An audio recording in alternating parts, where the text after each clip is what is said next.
time for some inspiration. Tune in to get fit and healthy. It's time to talk about nutrition. Nutrition for your body, your mind, your spirit. It's time to talk about proper exercise, stress relief, eating well, and supplementation to help. Get ready to take charge of your health because your health is your wealth and the wealth of those who care about and love you. It's time for Let's Talk Nutrition with Dr. Michael Garko. Welcome to the show.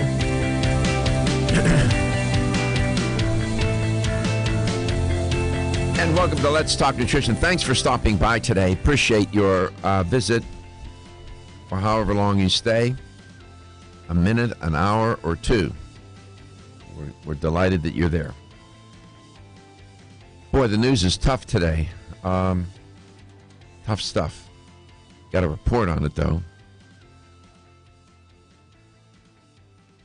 Got two different stories related to school shootings.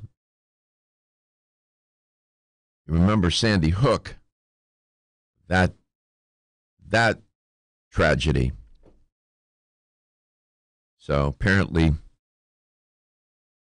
a father committed suicide and another student at Parkland committed suicide. We'll talk about it. Difficult.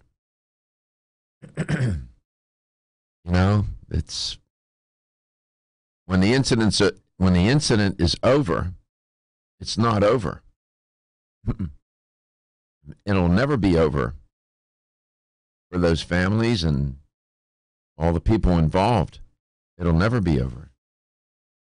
And the long-term consequences we're starting to see. The shooting was in New Zealand, right? Yes, sir. It took them 6 days. 6 days to get legislation in, proposed legislation to ban assault weapons or whatever the weapons were used in the shooting. 6 days. We've been messing with this for, seems like 6 years or more. I don't know. We have to come to find some reasonable way to get past the politics and find a way to get legislation in place where children are more protected at school. I don't understand. We'll talk about it. And then there are some other stories trending that, you know, when you're talking about these kinds of stories, everything seems to fall into, doesn't seem all that relevant because this is serious stuff. I mean, it is tough. But we're always looking to connect. We're always looking to talk. We talk about these difficult issues. It is part of health, wellness, and well-being. And it's life. And as I often say, it's a health talk show, but it's a show about life. We always offer you the way to connect in different ways. You can do it this way. 877-897-8255. That's 877-897-TALK. Dr. Garko's personal email is drgarko at letstalknutrition.com. Subscribe to our YouTube channel, Let's Talk Nutrition. We have over 62,000 views, 1,100 videos. Also on Facebook at Let's Talk Nutrition and on the Instagram at Let's Talk Nutrition. Yeah, he's a nice-looking man, too. He's a nice-looking guy. I'm talking about a father dedicated to, they were reporting, helping prevent mass shootings after his daughter was killed in the Sandy Hook massacre, died of an apparent suicide, it's being reported. He was only 49 years old. Jeremy Richmond. They found him in his Connecticut office building Monday morning, Newtown police said. He must have been so despondent. Little daughter was beautiful. He was a neuroscientist. He was the father of 6-year-old Avielle Richmond, and she was among the 20 children and 6 adults that were massacred in the 2012 Sandy Hook Elementary School shooting. His suicide is the third in this past week related to school massacres. Got 2 students now in Parkland. This is astonishing. This hasn't happened before. We haven't seen this pattern, this behavior, this consequence. The police said they, quote, will not disclose the method or any other details, close quote, of Mr. Richmond's death, other than it does not appear to be suspicious. I don't know what he did. Don't need to know. He's gone. After the Sandy Hook massacre occurred and his little girl was, those children were slaughtered. It's just horrible.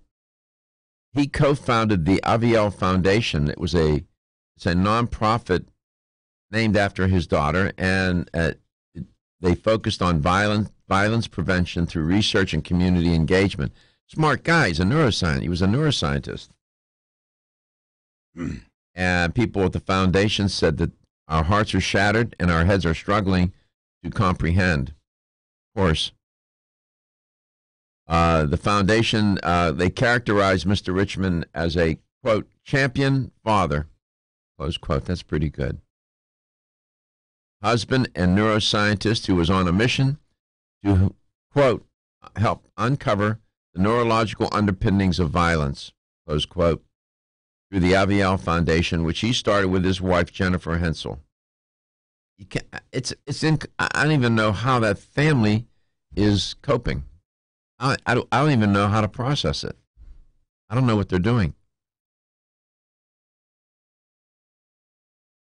The spokesperson for the foundation said that Jeremy was deeply devoted to supporting research into brain abnormalities that are linked to abnormal behavior and to promoting brain health. Tragically, his death speaks to how insidious and formidable a challenge brain health can be, and how critical it is for all of us to seek help for ourselves, our loved ones, and anyone who we suspect may be in need, close quote. Sort of ironic that he's a neuroscientist trying to help others with violent behavior, and he commits suicide. Can't make it up.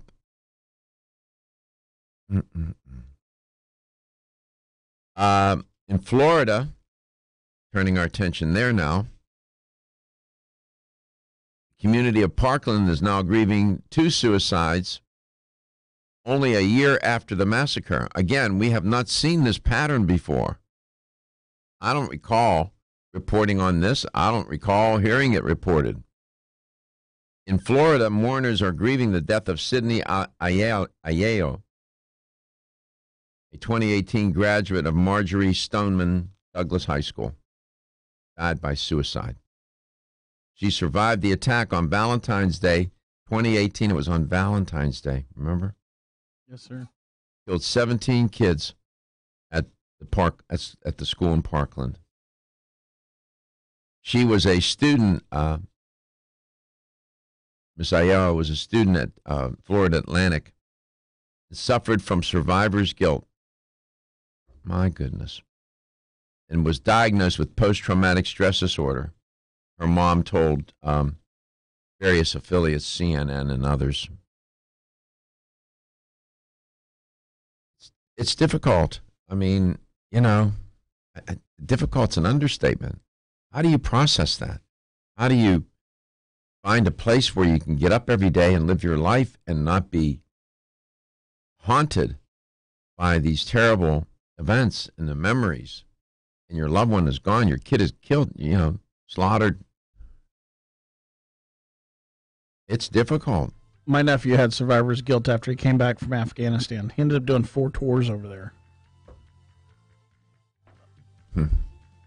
Yeah, he was a mortician.